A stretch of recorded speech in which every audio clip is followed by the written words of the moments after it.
Olá, meus irmãos, a graça e a paz do Senhor Jesus. Esses dias eu tenho observado um vídeo que chegou para mim, em que essa pessoa trouxe muita alegria durante muito tempo para nós, chamado Daniel Araújo. Daniel Araújo, ele fazia aquele personagem pastorzão. Só que, dentro do dias para cá, ele demonstrou, né, um desgosto com o evangelho, um desgosto com a igreja, e começou a falar algumas palavras e alguns posicionamentos em que soa-se muito estranho. E, logicamente, nós que somos seguidores do Senhor Jesus Cristo ficamos assim muito espantados com algumas coisas.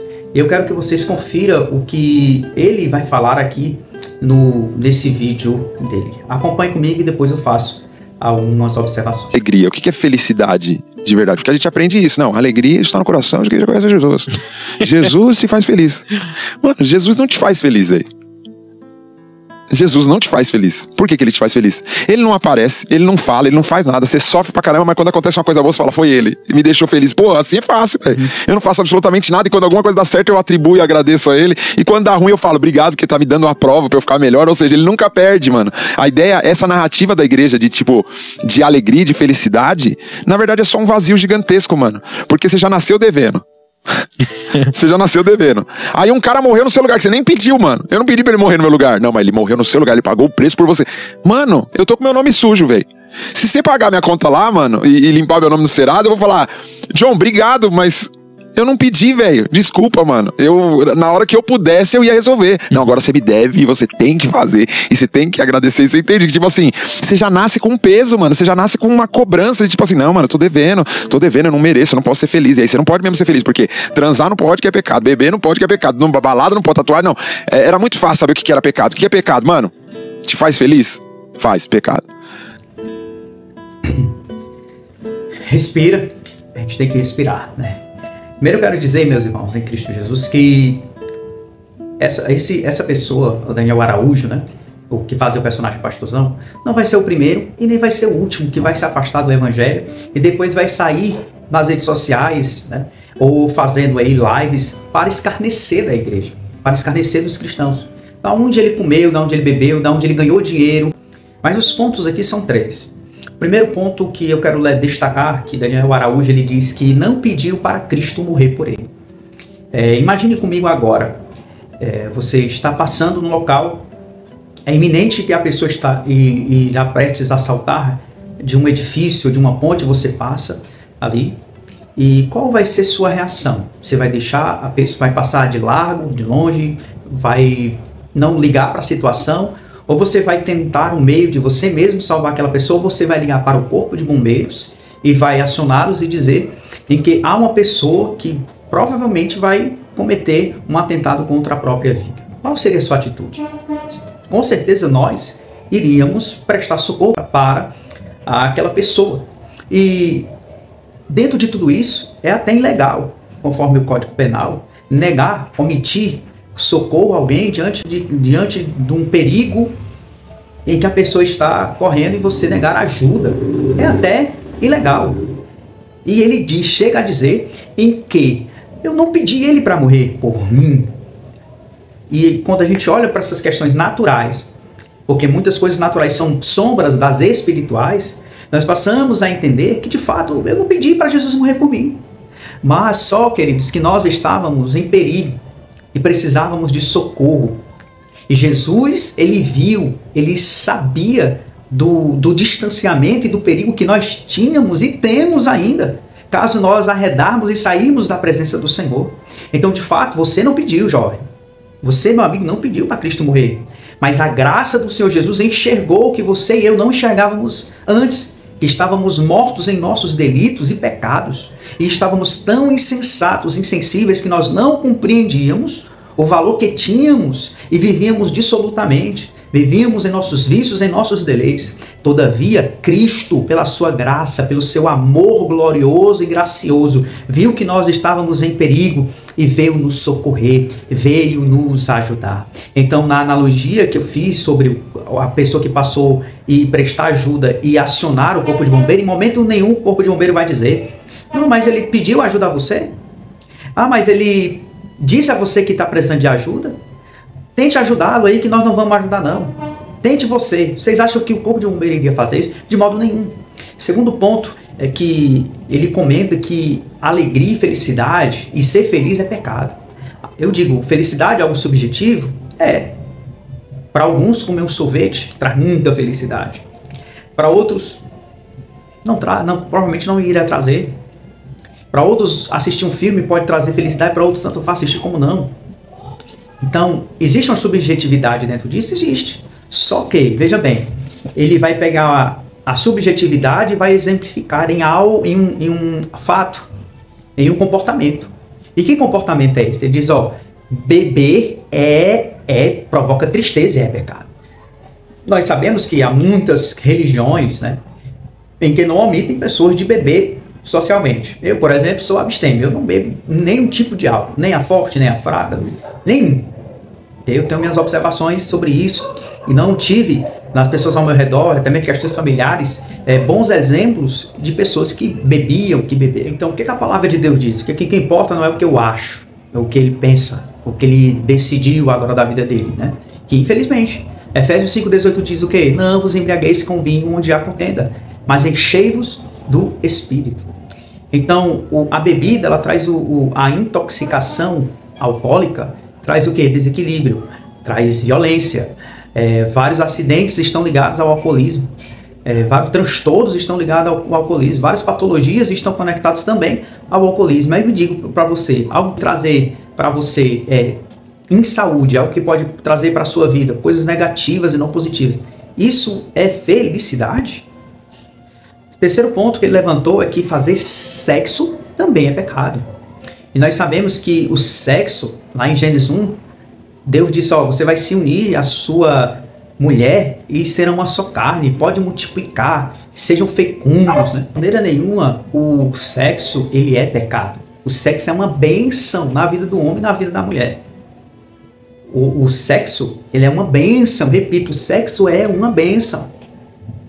Quando você conhece uma jovem, ou você jovem conhece um rapaz, vocês criam intimidade, recebem as bênçãos espirituais, casam diante da lei dos homens também, e vão ter intimidade, se tornam uma só carne nesse momento, é uma bênção. Agora, se ele quer dizer, ou ele deu a entender, pelo menos isso que nós percebemos pelas falas, é que o sexo, esse sexo feito com uma e com outro, esse sexo feito com várias pessoas, aí temos uma observação, porque aí não é uma bênção. Sexo fora do casamento é um adultério, e quando pessoas não são casadas, não recebem as bênçãos espirituais, e nem diante da lei do homem, isso é pecado. Fornicação, que a Bíblia chama isso. Por exemplo, em 1 Coríntios 6,18, a palavra de Deus diz, fujam de toda imoralidade sexual. Fugir, correr, sai fora, meu irmão, desse embaraço. Sai fora. A imoralidade sexual no grego é porneia. Então, porneia é todo relacionamento em que você se envolve, você jovem, você rapaz, você moça, em que não há um compromisso real, nenhuma bênção espiritual sobre sua vida, e você conhece vários parceiros, então você vive uma vida de libertinagem, você vive uma vida promíscua, uma vida de lascívia, em que você não tem compromisso com aquela moça não tem compromisso com você, e assim por diante. Então o relacionamento sexual, ele é abençoador, ele é espiritual e legal diante do Deus dos homens, quando nós somos abençoados pelo Senhor e temos um apenas relacionamento, um apenas compromisso e um ou uma parceira para nós se relacionarmos para sempre. E ele diz que felicidade. Então quer dizer que para ser feliz, segundo ele, né, é viver uma vida de alcoolismo, e para ser feliz é viver uma vida de sexo ativo com um e com outro por aí. Eu me lembro, para encerrar, que uma vez eu estava em aula e um professor ele disse assim, eu tenho um rapaz e quem quiser é que segure suas filhas, porque o meu rapaz está aí detonando. E ele falando isso com muita alegria. E isso foi um impacto muito grande. Porque eu cheguei para outro colega e disse, pergunta a ele se ele tem filha. Aí ele disse, ei professor, o Cristiano está perguntando se o senhor tem filha. Aí o professor se espantou. Aí eu peguei e tive que entrar, né? Eu disse, professor, o senhor tem filho? Tem. eu digo, o Senhor dá essa mesma liberdade a sua filha trazer o namorado para dentro da sua casa, para o quarto, se trancar lá e fazer bem o que entender. Ele se espantou e disse, não, mas não é o caso aqui, porque é mulher e porque é outra realidade, homem já nasceu para isso. Eu digo, opa, professor, quer dizer que o seu filho pode mexer com as filhas alheias, sem compromisso, ser um irresponsável. O seu filho pode brincar com os sentimentos das meninas e muitas das vezes iludi-las com promessas vãs. E quando trata-se da sua filha, aí o senhor protege, o senhor bloqueia os outros ataques de fora. Ele se espanta, não, vamos encerrar, vamos voltar para a aula de economia aqui, que a aula é de economia. Então, meus amados irmãos, infelizmente, essa é a realidade que nós estamos vivendo. Como eu disse no início, ele não vai ser o primeiro e nem o último que vai se afastar do seu escarnecer do Evangelho. Mas o que nós, como igreja, devemos fazer é manter as nossas convicções bíblicas, se posicionar como crentes fiéis a Deus, temer ao Senhor e vigiar. Porque a Bíblia diz que aquele que está de pé, cuide para que não venha cair. Então, hoje, infelizmente, ele está nessa situação. E como igreja, nós devemos orar pedindo a graça de Deus. Então, meus irmãos, dentro de tudo isso, entre essa questão de não pedir para Jesus morrer, de viver uma vida de bebida e de sexo desenfreado, isso é um dilema muito grande que muitos enfrentam, entre decidir ser ou não ser, decidir esse caminho ou este outro caminho. Então, há um dilema por trás disso. E muitas das vezes eu me deparei com esses dilemas na minha vida. E eu não tive pessoas, ou pelo menos eu achava assim, pastores em que, se talvez eu fosse falar, talvez eu fosse ser lançado na fogueira, porque não iria entender, porque eu já tive momentos na igreja de fé, na minha juventude, em que eu não acreditava mais, estava aí na igreja, mas Deus, tanto problema, tanta fome, tanta doença, tanta maldade, tanta injustiça, tanto desamor, a pessoa era tão boa e morreu e vai para o inferno, a pessoa era tão boa, ajudava financeiramente alguém, ajudava com o tempo, sorria e foi assassinada cruelmente, Deus não fez nada. Então eu ficava com esses dilemas e isso esfriou muito a minha fé. E eu estava dentro da igreja, mas com essas interrogações, indagações, eu não tive a oportunidade de... Porque eu pensava assim, que se ligasse pastor, ou achava que eu estava desviado, ou ia me afastar das atividades da igreja. Eu tinha esse pensamento. Hoje eu encontro jovens nessa mesma condição e eu entendo. Eu digo, meu irmão, pode falar. Pode se abrir. É o pastor que está assim, a igreja que está assim, pode falar. E eu ouço, as pessoas se derramam. Aí a pessoa, mas você não me disse nada. Eu digo, meu irmão, eu já estive nessa mesma situação que você está.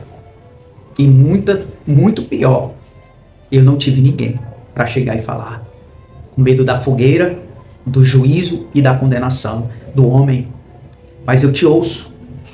E a gente ajuda, a gente ouve e ajuda. Sabe por quê? Porque foi para isso que Deus me chamou, irmãos. Para ajudar a levar a carga um do outro, para aliviar a carga um do outro, para animar aqueles que estão tristes, para exortar aqueles que estão precisando se alinhar de acordo com a vontade de Deus, para motivar as pessoas a viverem um evangelho genuíno de Cristo Jesus. Então, meu amado, eu vou orar por você, pela sua vida, e eu creio que o Senhor vai restaurar a sua fé, e você vai voltar novamente para o centro da vontade do Senhor. Então, meu coração, ele diz que nós somos servos e filhos de Deus. E nenhum dos nossos pecados podem frustrar a aliança que nós tivemos através do sangue de Jesus. Porque Ele é o nosso advogado. E Ele está pronto para nos perdoar e nos restaurar. Amém? Vamos orar. Querido Deus e Pai, essa pessoa que está, Seu Deus, ouvindo neste momento e ouviu esta palavra, está ouvindo esta oração.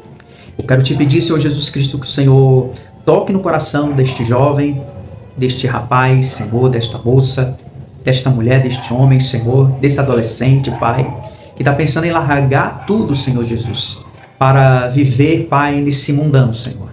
Espírito Santo de Deus, vem, Pai, trazer de volta este rapaz para os teus planos e para os teus propósitos, Senhor. Alinha a nossa vida conformidade com a tua vontade. E vê se há em nós algum caminho mau e nos conduz novamente para o teu caminho eterno. Santifica-nos, ó Pai, e nos ajuda a se manter firme, Senhor, levando aquele que está fraco, abatido, enfermo, Senhor, ou se acha desamparado para a tua gloriosa presença. Pois assim, Deus, eu te peço e já te agradeço, em nome de Jesus. Amém.